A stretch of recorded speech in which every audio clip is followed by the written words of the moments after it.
Hello साथियों, मैं पंकज वैष्णव आप सभी का स्वागत करता हूं। आज की क्लास में हम समझ रहे हैं 10th क्लास के सामाजिक विज्ञान सब्जेक्ट को। चैप्टर चल रहा है अपना चैप्टर नंबर 25, जिसका नाम है अर्थशास्त्र एवं अर्थव्यवस्था। इस चैप्टर के हम 2 भाग ऑलरेडी देख चुके हैं। आज की क्लास में हम इसका तीसरा भाग देखने वाले हैं। तो शुरुआत करते हैं आज की क्लास को। आज की क्लास में हमें मुख्य रूप से देखना है अर्थव्यवस्था के प्रकार। हमने इसी चैप्टर के दूसरे भाग में देखा था कि अर्थव्यवस्था क्या होती है और उत्पत्ति के साधनों को हमने डिटेल में देखा था। इस क्लास में हमें मुख्य रूप से अर्थव्यवस्था के कितने प्रकार है, मुख्य रूप से 3 प्रकार है, उनको हमें डिटेल में समझना है। तो किसी भी देश में उत्पादन, उपभोग, विनिमय, वितरण आदि आर्थिक क्रियाओं का संचालन अर्थव्यवस्था के स्वरूप पर निर्भर करता है। कोई भी देश में कितना उत्पादन होगा, कैसे उपभोग होगा, विनिमय कैसे होगा, वितरण कैसे होगा, ये सभी जो आर्थिक क्रिया है उनका संचालन उस देश की अर्थव्यवस्था कैसी है उस पर यह डिपेंडेंट रहेगा। तो विश्व की विभिन्न अर्थव्यवस्थाओं को हम प्रमुख रूप से 3 वर्गों में विभाजित कर सकते हैं। दुनिया में अलग अलग देशों में जो अर्थव्यवस्था का प्रारूप प्रचलित है उसको हम 3 भागों में देख सकते हैं। एक तो है पूंजीवादी अर्थव्यवस्था, दूसरा है समाजवादी अर्थव्यवस्था और तीसरा है मिश्रित अर्थव्यवस्था। अब ये जो वर्गीकरण है वो किस आधार पर किया गया है वो देखते हैं।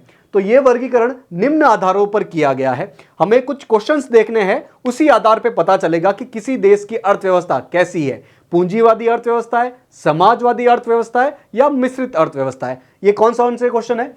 देश में आर्थिक क्रियाओं के संचालन में राज्य का हस्तक्षेप कितना होगा, मतलब कि जितनी भी आर्थिक क्रियाएं चल रही है किसी देश में, उस आर्थिक क्रियाओं में सरकार कितना हस्तक्षेप करती है उस आधार पर तय होता है कि वो पूंजीवादी अर्थव्यवस्था है, समाजवादी अर्थव्यवस्था है या मिश्रित अर्थव्यवस्था है। दूसरा क्वेश्चन है, उत्पत्ति के साधनों पर स्वामित्व का आधार क्या होगा। उत्पत्ति के ये जो साधन है, हमने देखा था कि श्रम होता है, पूंजी होता है, ये सारी चीजें जो उत्पत्ति के साधन है उसका स्वामित्व किस आधार पर होगा, उसके मालिकाना हक किसके पास होंगे, उसी आधार पर तय होगा कि उस देश की अर्थव्यवस्था कैसी है, पूंजीवादी है, समाजवादी है या मिश्रित अर्थव्यवस्था है। तीसरा क्वेश्चन है, आर्थिक क्रियाओं के संचालन का उद्देश्य क्या होगा।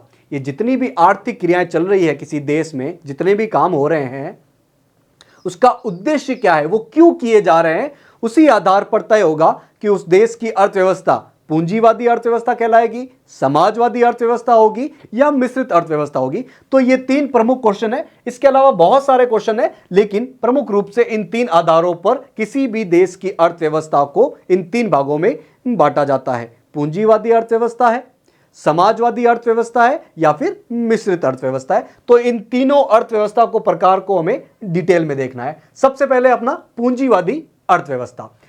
ये एक ऐसी अर्थव्यवस्था है, एक ऐसी आर्थिक प्रणाली है जिसमें उत्पत्ति के सभी साधनों पर निजी व्यक्तियों का स्वामित्व और नियंत्रण होता है।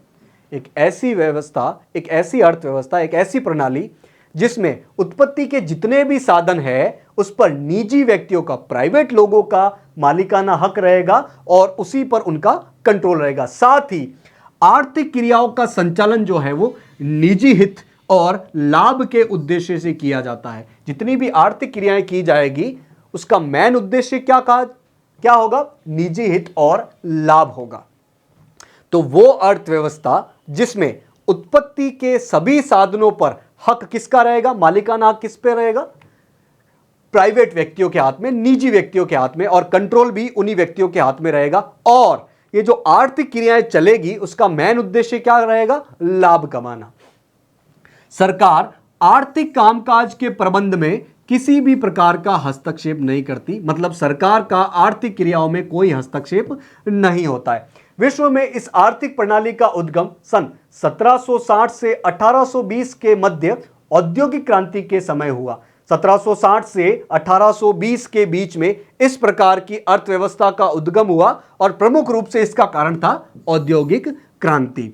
पूंजीवादी अर्थव्यवस्था को बाजार अर्थव्यवस्था, स्वतंत्र बाजार अर्थव्यवस्था और मुक्त अर्थव्यवस्था भी कहा जाता है, क्योंकि इस पर सरकार का कोई कंट्रोल नहीं रहता है। आज विश्व के किसी भी देश में पूंजीवाद अपने विशुद्ध रूप में नहीं है। आज के वर्तमान समय की बात करें तो किसी भी देश में पूरा का पूरा विशुद्ध रूप से पूंजीवाद नहीं है, लेकिन फिर भी कुछ देशों में आर्थिक गतिविधियों के संचालन और नियंत्रण के आधार पर पूंजीवाद का एक रूप है, जैसे कि संयुक्त राज्य अमेरिका यानी कि USA, Germany, Canada, Italy, Japan, France, Australia. ये ऐसे देश हैं जिनकी अर्थव्यवस्था पूंजीवादी अर्थव्यवस्था कहलाती है। मुख्य रूप से यहां पर आर्थिक क्रियाओं का पूरा कंट्रोल निजी व्यक्तियों के हाथ में होता है। पूंजीवादी अर्थव्यवस्था की विशेषताएं देख लेते हैं कि इस प्रकार की अर्थव्यवस्था में क्या क्या चीजें उपलब्ध होती है। पहला है निजी संपत्ति का अधिकार, प्राइवेट प्रॉपर्टी का अधिकार रहता है। उत्पादन के घटक जैसे कि भूमि है, खाने हैं, कारखाने हैं, मशीनें हैं, इन सब पर निजी व्यक्तियों का स्वामित्व होता है।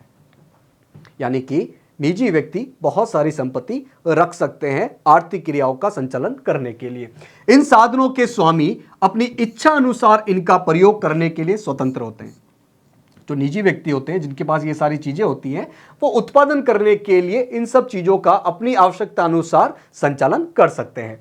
व्यक्तियों को संपत्ति रखने, उसे बढ़ाने और उसे प्रयोग करने की पूर्ण स्वतंत्रता होती है, मतलब सरकार का नियंत्रण नहीं होता है। दूसरा है उपभोक्ताओं को चयन की स्वतंत्रता होती है। उपभोक्ता मतलब जो उस चीज का, कोई भी चीज बनी है उस चीज का वो जो प्रयोग कर रहा है उसे उपभोक्ता कहा जाता है। तो इस प्रकार की पूंजीवादी अर्थव्यवस्था में उपभोक्ताओं को चयन की स्वतंत्रता रहती है। उत्पादक उपभोक्ता की आवश्यकता और उसकी इच्छा के अनुरूप ही वस्तुओं का उत्पादन करते हैं। जो भी उत्पादक है, जो भी चीजों का उत्पादन करते हैं, वो उपभोक्ता की इच्छा अनुसार, उपभोक्ता की आवश्यकता के अनुसार ही चीजों का उत्पादन करते हैं। इसे उपभोक्ता की संप्रभुता कहा जाता है। इस चीज को क्या कहा जाता है? उपभोक्ता की संप्रभुता है।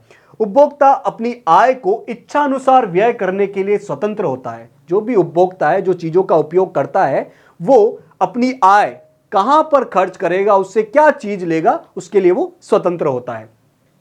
उपभोक्ता को सर्वोच्च स्थान प्राप्त होने के कारण इस प्रकार की अर्थव्यवस्था में उपभोक्ता को बाजार का राजा भी कहा जाता है। क्योंकि इसमें उपभोक्ता ही सबसे बड़ा होता है, उसी के इच्छा अनुसार उत्पादक चीजों को पैदा करता है, इसीलिए इस पूंजीवादी अर्थव्यवस्था में उपभोक्ता को क्या कहा जाता है? बाजार का राजा कहा जाता है। तीसरा है उद्यम की स्वतंत्रता रहती है। प्रत्येक व्यक्ति अपनी इच्छा अनुसार किसी भी आर्थिक गतिविधि का संचालन कर सकता है, किसी भी प्रकार का वो उद्यम कर सकता है। उद्योग स्थापित करने की, उत्पादन करने की, तकनीक के चयन करने की पूर्ण स्वतंत्रता होती है। कोई भी व्यक्ति उद्योग स्थापित कर सकता है। अब उस उद्योग में किस प्रकार की वो मशीन लगाएगा, क्या वो प्रोडक्शन करेगा, उसकी वो स्वतंत्रता रहती है। सरकार का कोई हस्तक्षेप नहीं होने के कारण पूंजीवादी अर्थव्यवस्था को, इस अर्थव्यवस्था को स्वतंत्र उद्यम वाली अर्थव्यवस्था भी कहा जाता है। क्योंकि यहां पर उद्यम की स्वतंत्रता रहती है, इसीलिए पूंजीवादी अर्थव्यवस्था को स्वतंत्र उद्यम वाली अर्थव्यवस्था भी कहा जाता है। चौथा है इसमें प्रतिस्पर्धा बनती है, कंपटीशन रहता है। विक्रेताओं के बीच अपने अपने उत्पाद या वस्तुओं को बेचने के लिए, जो भी लोग बेचने वाले लोग हैं, जो विक्रेता हैं, मान लीजिए दुकानदार, तो दुकानदार अपनी चीजों को बेचने के लिए आपस में कंपटीशन करते हैं। साथ ही क्रेता मतलब जो खरीदार है, खरीदारों के बीच में भी अपनी अपनी आवश्यकताओं को पूरा करने के लिए, वस्तुओं को खरीदने के लिए प्रतियोगिताएं चलती रहती है, कंपटीशन बना रहता है। इसके लिए वो अलग अलग ऑफर निकालते हैं, अलग अलग चीजें, टोकन वगैरह, इन सब चीजों का इंतजाम करते हैं। तो विज्ञापन देना, उपहार देना, उसके साथ कोई चीज फ्री देना, मूल्य में कमी कर देना आदि तरीके प्रतिस्पर्धा हेतु अपनाए जाते हैं, ताकि कंपटीशन बना रहे और ज्यादा से ज्यादा लाभ कमाया जा सके। इससे बाजार में कुशलता बढ़ती है। भाई किसी भी दुकानदार को यदि ज्यादा मुनाफा कमाना है तो उसे ज्यादा चीजें बेचनी पड़ेगी। अब ज्यादा चीजें बेचने के लिए उसके पास शानदार चीजें होनी चाहिए। तो इसी प्रकार अगर वो शानदार चीजों का ध्यान देगा तो बाजार में क्या बढ़ेगी? कुशलता बढ़ेगी, नई नई शानदार चीजें मार्केट में आती रहेगी। पांचवा है निजी हित और लाभ का उद्देश्य रहता है। प्रत्येक व्यक्ति द्वारा किसी भी कार्य करने का निर्णय या किसी भी वस्तु के उत्पादन का निर्णय मुख्य रूप से लाभ भावना के आधार पर ही लिया जाता है। इस प्रकार की पूंजीवादी अर्थव्यवस्था में कोई भी व्यक्ति उत्पादन करने का सोचेगा तो उसके दिमाग में पहले क्या आएगा? लाभ कमाना। इसी प्रकार उपभोक्ता भी वस्तुओं का उपभोग निजी हित के लिए ही करते हैं। तो जो उपभोक्ता होते हैं, जो कोई चीज का प्रयोग करते हैं, वो भी अपनी निजी हित के लिए ही करते हैं। इसमें छठा है वर्ग संघर्ष। समाज के दो वर्ग बन जाते हैं और उनमें एक संघर्ष चलता है। समाज दो वर्गों में विभाजित हो जाता है। कौन कौन से वर्ग है? एक तो है पूंजीपति वर्ग और एक है श्रमिक वर्ग। पूंजीपति वर्ग उद्यम लगाने वाला, जोखिम उठाने वाला, ये पूंजीपति वर्ग होता है, जिसके पास साधन होते हैं और ये साधन संपन्न वर्ग होता है। भाई जो उद्यम लगा रहा है, कोई फैक्ट्री वगैरह लगा रहा है, जोखिम उठा रहा है, वो पूंजीपति वर्ग कहलाएगा और इसके पास साधन होते हैं। दूसरी ओर उद्योगों में, इन उद्योगों में काम करने वाला वर्ग श्रमिक कहलाएगा और इनके पास साधनों की कमी होती है, ये साधन विहीन वर्ग होता है। अब ये दो वर्ग हो गए, पूंजीपति और श्रमिक। तो पूंजीपति क्या चाहेंगे? ज्यादा से ज्यादा लाभ कमाना, और श्रमिक क्या सोचेंगे कि हमारा शोषण ना हो। तो इस प्रकार दो वर्ग बन गए और इन दो वर्गों में संघर्ष होगा। तो पूंजीपतियों में लाभ बढ़ाने का उद्देश्य होगा और श्रमिकों में शोषण से बचने का उद्देश्य होगा, और ये अलग अलग उद्देश्य होने के कारण यहां पर वर्ग संघर्ष हो जाएगा, दो वर्गों में संघर्ष पैदा होगा। सातवां है आय की असमानता होगी पूंजीवादी अर्थव्यवस्था में। संपत्ति का असमान वितरण होने के कारण पूंजीवादी अर्थव्यवस्था में गरीब और अमीर के बीच विषमता की खाई बढ़ती जाती है। पूंजीपति वर्ग और ज्यादा अमीर होता जाता है और श्रमिक वर्ग जो है वो धीरे धीरे और ज्यादा गरीब होता जाता है। इनके बीच में ये जो गैप है, जो खाई है, वो बढ़ती ही रहती है। अब इस पूंजीवादी अर्थव्यवस्था के कुछ पॉजिटिव बातें हैं और कुछ नेगेटिव बातें हैं, एक एक करके हम देखते हैं। तो पॉजिटिव मतलब गुण और नेगेटिव मतलब दोष। तो पहले गुण देख लेते हैं। इसमें उत्पादन क्षमता और कुशलता बढ़ती है। मैं बताया कंपटीशन होगा, इसमें प्रतिस्पर्धा होगी तो कुशलता बढ़ेगी। उपभोक्ताओं को अधिक संतुष्टि मिलेगी, क्योंकि उपभोक्ता अपनी आय के अनुसार अपने पसंद की चीज लेते हैं, तो इसमें उपभोक्ताओं को ज्यादा संतुष्टि मिलती है। साधनों का अनुकूलतम उपयोग होता है। जितने भी साधन है प्रोडक्शन करने के लिए, उत्पादन करने के लिए, उसका बेस्ट उपयोग इसमें होता है। तकनीकी विकास होगा क्योंकि कंपटीशन होगा। रहन सहन का स्तर ऊंचा होगा क्योंकि उपभोक्ता अपनी पसंद के अनुसार, अपनी आय के अनुसार चीजों को उपभोग करेंगे, तो रहन सहन का स्तर भी ऊंचा होगा। आर्थिक स्वतंत्रता होती है। शोध अनुसंधान का विकास होता है क्योंकि प्रतिस्पर्धा ज्यादा है, तो नए नए रिसर्च होंगे, नए नए कुछ डेवलपमेंट होते जाएंगे। लेकिन कुछ दोष भी है, जैसे कि आय और संपत्ति की विषमताएं रहेगी। पूंजीपति वर्ग अमीर होता जाएगा और जो श्रमिक वर्ग है वो धीरे धीरे गरीब होता जाएगा। क्षेत्रीय असमानताएं होगी, किसी क्षेत्र में ज्यादा पैसा होगा और किसी क्षेत्र में कम पैसा होगा, डेवलपमेंट भी कम होगा। आर्थिक अस्थिरता बनी रहती है। एकाधिकारों का सर्जन होता है। कुछ लोगों के पास ज्यादा से ज्यादा संसाधनों पर कंट्रोल होता जाता है। संसाधनों का इसमें दुरुपयोग भी होता है क्योंकि ज्यादा से ज्यादा चीजों का प्रोडक्शन करना है, उत्पादन करना है, और सामने उपभोक्ता भी ज्यादा से ज्यादा चीजों की मांग कर रहे हैं। तो जितने भी संसाधन है, मुख्य रूप से प्राकृतिक संसाधन, उनका दुरुपयोग होगा। अमर्यादित उपभोग होगा, बिना सोचे समझे इसमें चीजों का उपभोग होगा। नैतिक मूल्यों में गिरावट आएगी और साथ ही उन्मत्तता में को भी प्रोत्साहन मिलेगा। तो ये थे पूंजीवादी अर्थव्यवस्था की विशेषताएं और पूंजीवादी अर्थव्यवस्था के गुण और दोष। दूसरी अर्थव्यवस्था है अपनी समाजवादी अर्थव्यवस्था। ये एक ऐसी अर्थव्यवस्था, एक ऐसी आर्थिक प्रणाली है जिसमें उत्पत्ति के सभी साधनों पर सरकार द्वारा अभिव्यक्त संपूर्ण समाज का स्वामित्व होता है। हमने पूंजीवादी अर्थव्यवस्था जब देखा तो उसमें देखा कि उत्पत्ति के सभी साधनों पर निजी व्यक्तियों का कंट्रोल रहेगा।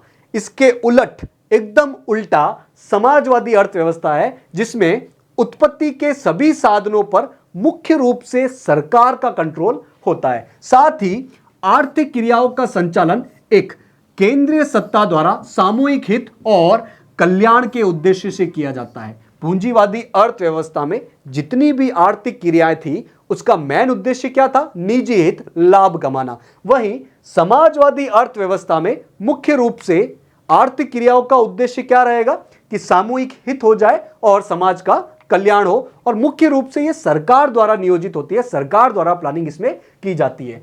समाजवादी अर्थव्यवस्था को समान अर्थव्यवस्था और केंद्रीय नियोजित अर्थव्यवस्था भी कहा जाता है। केंद्रीय नियोजित मतलब एक कोई सेंट्रल अथॉरिटी होगी, केंद्रीय अथॉरिटी होगी, जैसे कि सरकार है, तो वो ही सारी प्लानिंग करेगी, वो ही सारा नियोजन करेगी, इसीलिए इसे केंद्रीय नियोजित अर्थव्यवस्था भी कहा जाता है।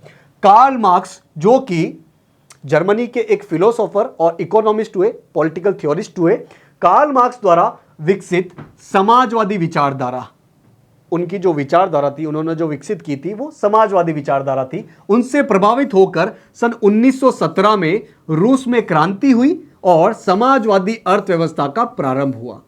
कार्ल मार्क्स के ये समाजवादी जो विचारधारा थी उनसे प्रभावित होकर रूस कहां पर है? भारत के आप उत्तर में जाओगे चीन के ऊपर उत्तर में जाओगे आप तो रूस मिल जाएगा आपको, जो कि क्षेत्रफल के मामले में विश्व का सबसे बड़ा देश है। तो रूस में 1917 में क्रांति हुई और इसी क्रांति के बाद रूस में समाजवादी अर्थव्यवस्था का प्रारंभ हुआ। पहले ये सोवियत संघ हुआ करता था। रूस के बाद चेकोस्लोवाकिया, बुल्गारिया, चीन, यूगोस्लोविया, वियतनाम आदि देशों ने इस आर्थिक प्रणाली को अपनाया।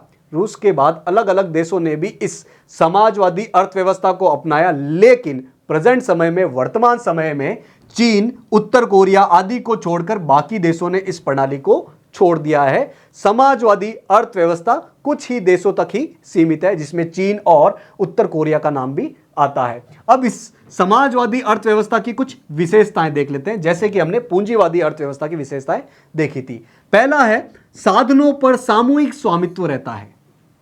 पूंजीवादी अर्थव्यवस्था में हमने देखा था कि जितने भी उत्पत्ति के साधन हैं उस पर निजी व्यक्तियों का, किसी प्राइवेट आदमी का कंट्रोल रहेगा, लेकिन इस समाजवादी अर्थव्यवस्था में जिसमें सरकार का कंट्रोल, लगभग पूरा का पूरा सरकार का कंट्रोल रहता है, इसीलिए साधनों पर सामूहिक स्वामित्व की बात इसमें होती है। इसमें उत्पादन के भौतिक साधन जैसे कि भूमि है, वन है, कारखाने हैं, इन आदि पर सरकार या समाज का स्वामित्व और नियंत्रण होता है। इसके परिणाम स्वरूप आर्थिक गतिविधियों का संचालन लाभ या निजी हित के लिए नहीं होता है। चूंकि उत्पत्ति के साधनों का जो कंट्रोल है, जो भी मालिकाना हक है, वो सरकार और समाज के सामूहिक रूप में बटा होता है, इसीलिए इसमें जितने भी आर्थिक गतिविधियां होती है उसका उद्देश्य निजी हित या निजी लाभ के लिए नहीं होता है, समाज के कल्याण के लिए होता है। दूसरी विशेषता है उपभोक्ता चयन का अंत। हमने पूंजीवादी अर्थव्यवस्था में देखा था कि उपभोक्ता चीजों को खरीदने के लिए स्वतंत्र है, लेकिन इसमें उपभोक्ता चयन का अंत हमें देखने को मिलता है। उपभोक्ता के चयन की प्रभुसत्ता उन्हीं वस्तुओं तक रहती है जिन्हें सरकार के निर्देशानुसार उत्पादित किया गया है। इसमें उपभोक्ता पूरी तरीके से चीजों को, सामान को खरीदने के लिए स्वतंत्र नहीं है, बल्कि उन्हीं वस्तुओं तक वो स्वतंत्र है जो कि सरकार ने बोला है, जो कि सरकार ने निर्देश दिए हैं। सरकार द्वारा निर्धारित मात्रा में ही उपभोक्ता द्वारा उपभोग किया जाता है। सरकार कुछ ना कुछ लिमिट लगाती है कि इस चीज का आप इतना ही उपभोग कर सकते हो, उस चीज का आप उतना ही उपभोग कर सकते हो। एक तरीके से उपभोग पर कंट्रोल किया जाता है। नेक्स्ट विशेषता है केंद्रीय नियोजन या आर्थिक नियोजन। नियोजन मतलब प्लानिंग। तो एक तरीके से सेंट्रल लेवल पर सरकार नियोजन करती है, प्लानिंग करती है। इसे इकोनॉमिक प्लानिंग, आर्थिक नियोजन भी कहा जाता है। तो सामाजिक आर्थिक लक्ष्यों के निर्धारण और प्राप्ति हेतु एक केंद्रीय सत्ता होती है। इस प्रकार की अर्थव्यवस्था में एक सामाजिक आर्थिक लक्ष्यों के निर्धारण और उनको प्राप्त करने के लिए एक केंद्रीय सत्ता होती है, और महत्वपूर्ण आर्थिक निर्णय ये केंद्रीय सत्ता द्वारा ही लिए जाते हैं। जितने भी आर्थिक निर्णय है, अर्थव्यवस्था कैसे चलेगी, उसके निर्णय जो है वो इसी केंद्रीय सत्ता द्वारा लिए जाते हैं। जैसे कि कैसे कैसे निर्णय लिए जाते हैं कि उत्पादन कितना करना है, क्या करना है, कितनी चीजें बनानी है, उत्पादन कैसे करना है, मशीनों से करना है या ज्यादा से ज्यादा लोगों को लगाना है। ऐसी बहुत सारे निर्णय ये केंद्रीय सत्ता द्वारा ही लिए जाते हैं। चौथी विशेषता है सामाजिक लाभ का उद्देश्य। पूंजीवादी अर्थव्यवस्था में निजी लाभ का उद्देश्य था, इसमें सामाजिक लाभ का उद्देश्य है। केंद्रीय सत्ता द्वारा सभी प्रकार के आर्थिक निर्णय अधिकतम सामाजिक और सामूहिक लाभ के उद्देश्य से ही लिए जाते हैं, न कि निजी लाभ के उद्देश्य से। इस प्रकार की अर्थव्यवस्था, समाजवादी अर्थव्यवस्था में कि सभी प्रकार की आर्थिक गतिविधियों का मेन उद्देश्य क्या होता है?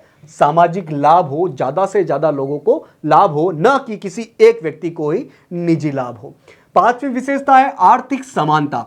यह आर्थिक प्रणाली समान कार्य के लिए समान मजदूरी के सिद्धांत पर कार्य करती है। नाम से ही समझ में आता है कि यह एक आर्थिक समानता की बात करती है। इसमें वर्ग संघर्ष की समाप्ति हो जाती है। जैसे कि हमने देखा था कि पूंजीवादी अर्थव्यवस्था में एक पूंजीपति वर्ग बन जाता है, एक श्रमिक वर्ग बन जाता है, आय की असमानता रहती है, वर्ग संघर्ष उत्पन्न हो जाता है। लेकिन चूंकि इसमें आर्थिक समानता बनती है तो यहां पर वर्ग संघर्ष का अंत हमें देखने को मिलता है। साथ ही निजी पूंजी स्थापित करने हेतु अवसरों की कमी के कारण आय की असमानता भी कम हो जाती है। अब इसमें आपको यदि निजी पूंजी स्थापित करना है, आपको यदि कोई निजी प्रॉपर्टी बनानी है, तो इसमें बहुत ज्यादा लगाम कसी जाती है। इस वजह से वर्ग बनते ही नहीं है, वर्ग संघर्ष भी खत्म हो जाता है और आय की असमानता भी हमें देखने को नहीं मिलती है। अब इस समाजवादी अर्थव्यवस्था के कुछ पॉजिटिव पॉइंट भी है, कुछ नेगेटिव पॉइंट भी है। पॉजिटिव पॉइंट मतलब गुण और नेगेटिव पॉइंट मतलब दोष। तो हम पहले गुण देख लेते हैं, पॉजिटिव पॉइंट देख लेते हैं। धन और आय का समान वितरण होता है, जो कि हमने देख लिया है अभी। इसमें अवसरों की समानता बनी रहती है। नियोजित अर्थव्यवस्था, जो कि केंद्रीय सत्ता अपने कुछ आर्थिक निर्णय बनाता रहता है, उनको लागू करता रहता है। तो एक प्रकार से ये प्लानिंग की हुई अर्थव्यवस्था है, नियोजित अर्थव्यवस्था है। वर्ग संघर्ष का अंत रहता है, भाई वर्ग बनते ही नहीं है, आय की समानता बनी रहती है, तो वर्ग संघर्ष भी हमें देखने को नहीं मिलेगा। आर्थिक स्थिरता बनी रहती है, क्योंकि ये एक नियोजित अर्थव्यवस्था है, इसलिए अर्थव्यवस्था में एक प्रकार की स्थिरता बनी रहती है। काम का अधिकार सभी को मिलता है। लोगों को न्यूनतम जीवन स्तर का आश्वासन मिलता है कि अच्छा, हर व्यक्ति को इतना जीवन स्तर तो मिलेगा ही मिलेगा, अपनी आवश्यकताओं की पूर्ति करने के लिए तो चीजें उपलब्ध हो ही जाएगी। इसके कुछ दोष भी है, नेगेटिव पॉइंट भी है कि नौकरशाही और लाल फीताशाही इसमें पैदा हो जाती है। भाई चूंकि ये सरकार द्वारा कंट्रोल होती है, तो सरकार के जो अधिकारी है वो बहुत ज्यादा कंट्रोल बनाए रखते हैं और धीरे धीरे इसमें भ्रष्टाचार भी देखने को हमें मिलता है। लाल फीताशाही, नौकरशाही भी हमें बढ़ती हुई देखने को मिलती है।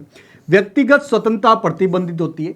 सरकार ही सारा नियोजन करती है, सरकार ही सारा प्लानिंग करती है, क्या पैदा करना है, कितना पैदा करना है, कैसे पैदा करना है, ये सब सरकार द्वारा निर्णय लिए जाते हैं। तो इसमें व्यक्तिगत स्वतंत्रता प्रतिबंधित हो जाती है। उत्पादन में कमी देखने को मिलती है, क्योंकि सरकार एक लिमिट लगाती है, इसलिए इसमें ज्यादा उत्पादन हमें देखने को नहीं मिलता है। आर्थिक प्रेरणा का अभाव होता है, क्योंकि सारा ही तो सरकार प्लानिंग कर रही है, तो कोई भी व्यक्ति में आर्थिक प्रेरणा आती ही नहीं है कि मैं ज्यादा से ज्यादा प्रोडक्शन कर लूं, ज्यादा से ज्यादा कुछ नई नई चीजें बना लूं। इस प्रेरणा का अभाव बना रहता है। उपभोक्ता की स्वतंत्रता में भी कमी मिलती है, क्योंकि उपभोग की मात्रा भी लिमिट होती है, तो उसकी स्वतंत्रता भी हमें कमी देखने को मिलती है। तो ये थी अपनी दूसरे प्रकार की अर्थव्यवस्था, समाजवादी अर्थव्यवस्था। अब हम आते हैं अपने तीसरे प्रकार की अर्थव्यवस्था, जो कि सबसे बेस्ट है और आज की वर्तमान समय में अधिकतर देशों में मिश्रित अर्थव्यवस्था ही चल रही है। इसमें पूंजीवादी अर्थव्यवस्था और समाजवादी अर्थव्यवस्था दोनों के ही जो बेस्ट लक्षण है वो इसमें मौजूद रहते हैं। तो ये एक ऐसी आर्थिक प्रणाली, एक ऐसी आर्थिक व्यवस्था है जो कि पूंजीवाद और समाजवाद दोनों के आदर्श लक्षणों का देश की आवश्यकता के अनुसार समावेश करने का एक प्रयास है। एक मिश्रित अर्थव्यवस्था, नाम से ही हमें समझ में आ जाए कि इसमें दो चीजों का मिश्रण है, एक पूंजीवादी अर्थव्यवस्था और दूसरी समाजवादी अर्थव्यवस्था। इन दोनों के जो बेस्ट लक्षण है वो देश की आवश्यकता के अनुसार समाहित करने का एक प्रयास है। ये पूंजीवाद और समाजवाद दोनों के बीच का रास्ता है। इसमें निजी और सार्वजनिक क्षेत्र दोनों का सह अस्तित्व होता है। इसमें निजी क्षेत्र भी होगा और आपके सार्वजनिक क्षेत्र भी होगा, सरकार द्वारा कंट्रोल क्षेत्र भी हमें देखने को इसमें मिल जाएगा। ये निजी उपक्रम और निजी लाभों का समर्थन करता है। ये जो मिश्रित अर्थव्यवस्था है ये बोलती है कि हाँ, प्राइवेट उद्योग होने चाहिए, प्राइवेट लोग भी ज्यादा से ज्यादा लाभ कमाने चाहिए, लेकिन साथ ही संपूर्ण समाज के हितों की रक्षा के लिए सरकार के अस्तित्व को भी महत्वपूर्ण मानती है। भाई पूंजीवादी अर्थव्यवस्था क्या कहता था? निजी हितों। समाजवादी अर्थव्यवस्था क्या होती थी? समाज का कल्याण हो। लेकिन ये मिश्रित अर्थव्यवस्था क्या कहती है? दोनों का ही बात मिक्स करके कहती है कि हाँ, निजी लाभ भी हो, निजी उद्योग भी बने, लेकिन साथ ही समाज के कल्याण का उद्देश्य भी हमें दिमाग में बना के रखना है। मिश्रित अर्थव्यवस्था में यह प्रयास रहता है कि निजी और सार्वजनिक क्षेत्र दोनों संयुक्त रूप से इस प्रकार कार्य करें जिससे देश के सभी वर्गों का आर्थिक कल्याण बढ़े और देश में वृद्धि और विकास की संभावनाओं का भी प्रसार हो। निजी क्षेत्र भी हो, सार्वजनिक क्षेत्र भी हो, दोनों मिलकर काम करें, दोनों इस प्रकार से काम करें कि देश में वृद्धि हो, विकास हो और हर प्रकार के वर्ग को उसका लाभ मिल सके। स्वतंत्रता के पश्चात भारत में इसी प्रणाली को अपनाया गया। 1947 के बाद भारत में मिश्रित अर्थव्यवस्था को ही अपनाया गया। अब मिश्रित अर्थव्यवस्था की कुछ विशेषताएं हैं। पूंजीवादी अर्थव्यवस्था की विशेषताएं देखी, उसके गुण दोष देखे। समाजवादी अर्थव्यवस्था की विशेषताएं देखी, उसके गुण दोष देखे। अब है अपनी मिश्रित अर्थव्यवस्था की विशेषताएं और अंत में हम गुण दोष देख लेंगे। तो पहला है निजी और सार्वजनिक क्षेत्र का सह-अस्तित्व, मतलब दोनों ही क्षेत्र इसमें अस्तित्व में बने रहते हैं। सामाजिक लाभ के उद्देश्य से महत्वपूर्ण उद्योगों पर सरकार का एकाधिकार होता है। कुछ इंपॉर्टेंट उद्योग होते हैं जिनका मेन मकसद होता है सामाजिक लाभ हो, तो ऐसे उद्योगों पर पूरा का पूरा कंट्रोल किसका रहेगा? सरकार का एकाधिकार उस पर होगा। जैसे कि पेयजल, पीने का पानी है, विद्युतीकरण है, ऊर्जा है, आंतरिक और बाहरी सुरक्षा है। ये सब ऐसे उद्योग और ऐसे सेक्टर है जिस पर पूरा का पूरा अधिकार सरकार का बना रहता है। भारी और आधारभूत उद्योगों का संचालन और विकास सरकार द्वारा किए जाते हैं। जो उद्योग भारी है, आधारभूत उद्योग है, जैसे लोहा उद्योग है जिनसे मशीन बनाई जाती है, उसका संचालन करना, उसको डेवलप करना, उसका विकास करना प्रमुख रूप से सरकार द्वारा किया जाता है। बाकी जो कुटीर उद्योग है, कृषि कार्य है, ऐसे बहुत सारे काम जो है वो निजी क्षेत्र के, प्राइवेट लोगों के अधीन होते हैं। इनके अतिरिक्त संयुक्त क्षेत्र की स्थापना भी की जाती है। कुछ सार्वजनिक क्षेत्र, कुछ निजी क्षेत्र और कुछ क्षेत्र ऐसे भी है जहां पर निजी और सार्वजनिक दोनों मिलकर काम करते हैं, उसे कहा जाता है संयुक्त क्षेत्र। तो ऐसे संयुक्त क्षेत्र की स्थापना भी की जाती है। दूसरा है, इसमें प्रशासित मूल्य होता है। सरकार मूल्य क्या होगा उसमें बीच बीच में अपना इंटरेक्शन करती रहती है। वस्तु की कीमत निर्धारण की दोहरी प्रणाली होती है। जैसे कि निजी क्षेत्र में उत्पादित वस्तुओं की कीमत बाजार में स्वतंत्र रूप से निर्धारित होती है। जो भी चीजें निजी क्षेत्र में, प्राइवेट फैक्ट्रीज में पैदा होती है, प्राइवेट लोगों द्वारा की जाती है, उसका मूल्य क्या होगा ये बाजार तय करेगी। बाजार की जितनी ज्यादा मांग होगी उतनी ज्यादा उसकी कीमत बढ़ती ही जाएगी। लेकिन सरकार कुछ आवश्यक वस्तुओं के मूल्यों को तय करने का अधिकार अपने पास रखती है। कुछ आवश्यक चीजें होती है, उनका मूल्य निर्धारण सरकार द्वारा होता है, जो कि सामान्य आदमी द्वारा उपयोग की जाती है। जैसे कि भारत के संदर्भ में बात की जाए तो पेट्रोल, डीजल, एलपीजी गैस आदि के मूल्य सरकार द्वारा तय किए जाते हैं। मतलब इसमें मूल्य निर्धारण की दोहरी प्रणाली होती है। निजी क्षेत्र में जो भी चीजें पैदा हुई है उसका मूल्य निर्धारण कैसे होता है? बाजार पर डिपेंडेंट होता है। वहीं कुछ आवश्यक चीजें जो बहुत ज्यादा जरूरी चीजें हैं, जो कि सामान्य आदमी डेली लाइफ में उपयोग करता है, जैसे कि पेट्रोल है, डीजल है, एलपीजी गैस है, उसका मूल्य निर्धारण सरकार द्वारा किया जाता है। तीसरी विशेषता है आर्थिक नियोजन। इकोनॉमिक इसमें प्लानिंग की जाती है। मिश्रित अर्थव्यवस्था एक नियोजित अर्थव्यवस्था होती है, एक प्लान्ड इकोनॉमी होती है, जिसमें सरकार पूर्ण नियोजन के साथ सामाजिक एवं आर्थिक नीतियों का निर्माण करती है। इसमें भी सरकार हमारी अर्थव्यवस्था कैसे आगे बढ़ेगी उसका एक लक्ष्य निर्धारण करती है, उसका एक प्लानिंग करती है। इन्हीं नीतियों के अनुरूप सामाजिक कल्याण के कार्यों को किया जाता है। अब ये पहले नीति बनाएगी, उसी नीति के अनुसार फिर सामाजिक कल्याण का काम भी किया जाता है। जैसे कि नदी घाटी परियोजना का निर्माण करना है। नदी घाटी परियोजना हमने देखा था ज्योग्राफी के एक चैप्टर में कि मुख्य रूप से इसे बांध कहा जाता है। तो बांधों का निर्माण करेगी, प्लानिंग करेगी। क्यों किया जाएगा वो बांधों का निर्माण? ताकि लोगों को पीने का पानी मिल सके, सिंचाई के लिए पानी मिल सके, वहां पर पर्यटन बढ़ सके, अर्थव्यवस्था को भी उसमें बहुत ज्यादा लाभ मिल सके, मछली पालन हो सके, विद्युत उत्पादन हो सके, इन सब कार्यों का विकास हो सके। साथ ही सामाजिक लाभ के लिए आम जनता को पानी की आपूर्ति हो सके। तो पूरी तरीके से ये एक नियोजित होती है और उसी के अनुसार सरकार अपने आर्थिक निर्णय लेती है। चौथा है क्षेत्रीय संतुलन पर ध्यान दिया जाता है।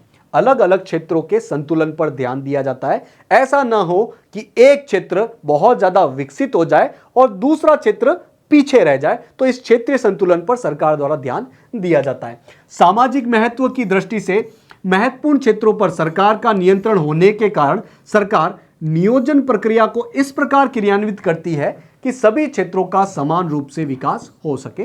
सभी क्षेत्रों के समान रूप से विकास होने पर सरकार द्वारा प्रमुख रूप से ध्यान दिया जाता है। जैसे कि शिक्षा है, ये सामाजिक क्षेत्र का एक क्षेत्र है, इस पे ज्यादा ध्यान दिया जाता है। चिकित्सा, इस पे ज्यादा ध्यान दिया जाता है। परिवहन पे, पेयजल पे, इन सब चीजों के विकास और विस्तार पे सरकार द्वारा ध्यान दिया जाता है और उनकी इकोनॉमिक प्लानिंग, आर्थिक नियोजन भी इसी प्रकार से होता है। पांचवा है व्यक्तिगत स्वतंत्रता का इसमें ध्यान रखा जाता है।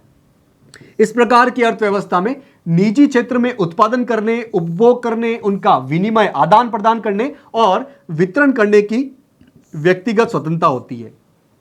इसमें जो भी निजी क्षेत्र है वो कितना उत्पादन करेंगे, लोग कितना उपभोग करेंगे, किस प्रकार की चीजों का उपभोग करेंगे, उसका विनिमय कैसे होगा, वितरण कैसे होगा, इन सब चीजों की निजी क्षेत्रों को पूर्ण रूप से स्वतंत्रता होती है। लेकिन अब इसमें सरकार का रोल क्या आएगा कि यह स्वतंत्रता सामाजिक हित और कल्याण की दिशा में प्रतिकूल प्रभाव नहीं डाल सके, इसलिए सरकार इस पर आंशिक नियंत्रण भी रखती है।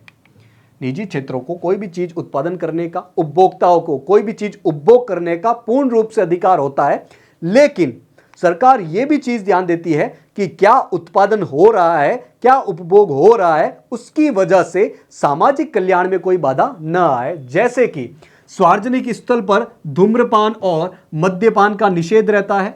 अब धूम्रपान, कोई फैक्ट्री धूम्रपान की चीजों का उत्पादन कर रही है, लोग उपभोग कर रहे हैं, ठीक बात है, लेकिन सार्वजनिक स्थल पर ना करे, इसका ध्यान रखती है सरकार। बाल विवाह पर रोक है, मृत्यु भोज आदि पर रोक लगाने का प्रयास करती है सरकार। मिश्रित अर्थव्यवस्था के कुछ पॉजिटिव पॉइंट भी है, कुछ नेगेटिव पॉइंट भी है। पॉजिटिव पॉइंट मतलब गुण, नेगेटिव पॉइंट मतलब दोष, एक एक करके देखते हैं। तो पॉजिटिव पॉइंट मतलब गुण क्या है? पूंजीवाद और समाजवाद दोनों के गुणों का इसमें समावेश होता है। पूंजीवाद में जो बेस्ट चीजें हैं, समाजवाद में जो बेस्ट चीजें हैं, उन दोनों का इसमें मिश्रण, इसमें समावेश देखने को मिलता है। इसमें व्यक्तिगत स्वतंत्रता का संरक्षण का ध्यान रखा जाता है। वर्ग संघर्ष में कमी आती है। वर्ग संघर्ष इसमें धीरे धीरे कम होता हुआ हमें देखने को मिलता है। आपसी विषमताओं में कमी हमें देखने को मिलती है। आर्थिक उतार चढ़ावों पर नियंत्रण रखा जाता है। भाई निजी क्षेत्र के हाथ में कंट्रोल रहता है, लेकिन सरकार उस पर आंशिक प्रतिबंध लगाती है ताकि आर्थिक उतार चढ़ावों पर कंट्रोल किया जा सके। अल्प विकसित देशों का यह संतुलित विकास का एक इंपॉर्टेंट माध्यम है मिश्रित अर्थव्यवस्था। इसके दोष क्या है? इसमें समन्वय का अभाव रहता है, क्योंकि निजी और सरकारी दोनों मिलकर काम करते हैं, तो इसमें समन्वय का थोड़ा हमें अभाव देखने को मिलता है। अस्थायी लाभ होते हैं। आर्थिक विकास की गति थोड़ी धीरे चलती है और उत्पादन दक्षता में भी कमी हमें देखने को मिलती है। क्योंकि सरकार का इस पे आंशिक कंट्रोल रहता है, तो हमें उत्पादन दक्षता में थोड़ी कमी देखने को मिलती है। तो ये थे मिश्रित अर्थव्यवस्था के गुण और दोष। आगे बढ़ते हैं और कुछ पाठगत प्रश्न देखते हैं। पाठ के बीच में जो क्वेश्चन आए हैं, किस पर आधारित है ये क्वेश्चन? अभी जो हमने आज की क्लास में जो चीजें पढ़ी है उसी पर आधारित कुछ आसान से क्वेश्चन है। नौवां क्वेश्चन मतलब 8 क्वेश्चन हम 2 भाग तक देख चुके हैं, तीसरे भाग में हमें 9वें क्वेश्चन से देखना है। निजी स्वामित्व और नियंत्रण की अर्थ प्रणाली क्या कहलाती है? एक ऐसी आर्थिक प्रणाली, एक ऐसी अर्थ प्रणाली जिस पर निजी स्वामित्व और निजी नियंत्रण रहता है, वो क्या कहलाती है? उसे कहा जाता है पूंजीवादी अर्थव्यवस्था। 10वां क्वेश्चन है, वर्ग संघर्ष किस अर्थ प्रणाली की देन है? एक ऐसी आर्थिक प्रणाली जिसकी वजह से वर्ग संघर्ष पैदा होता है, वो कौन सी आर्थिक प्रणाली है? वो भी पूंजीवादी अर्थव्यवस्था की ही देन है। 11वां क्वेश्चन है, समाजवादी अर्थव्यवस्था में साधनों पर किसका स्वामित्व होता है? समाजवादी अर्थव्यवस्था, जो दूसरे प्रकार की अर्थव्यवस्था हमने देखी थी, उसमें साधनों पर किसका स्वामित्व होता है, किसका कंट्रोल होता है? तो उस पर सामूहिक या समाज का, सरकार का उस पर कंट्रोल होता है। नेक्स्ट क्वेश्चन नंबर 12, क्षेत्रीय संतुलन पर किस अर्थव्यवस्था में ध्यान दिया जाता है? कौन सी अर्थव्यवस्था का प्रकार है जिसमें क्षेत्रीय संतुलन पर ध्यान दिया जाता है? तो जो हमने लास्ट अर्थव्यवस्था देखी है, तीसरी अर्थव्यवस्था का प्रकार देखा है मिश्रित अर्थव्यवस्था। तो मिश्रित अर्थव्यवस्था में क्षेत्रीय संतुलन पर ध्यान दिया जाता है। तो ये थे कुछ पाठगत प्रश्न। आज की क्लास को हम यही थामेंगे। आपको करना क्या है, आज जो भी चीजें पढ़ी है वो आज ही रिवाइज कर डालो, ताकि लंबे समय तक आपके दिमाग में बनी रह सके। आशा है कि आज की क्लास आपको समझ में आई होगी। आज की क्लास से जुड़ने के लिए आप सभी का बहुत बहुत धन्यवाद।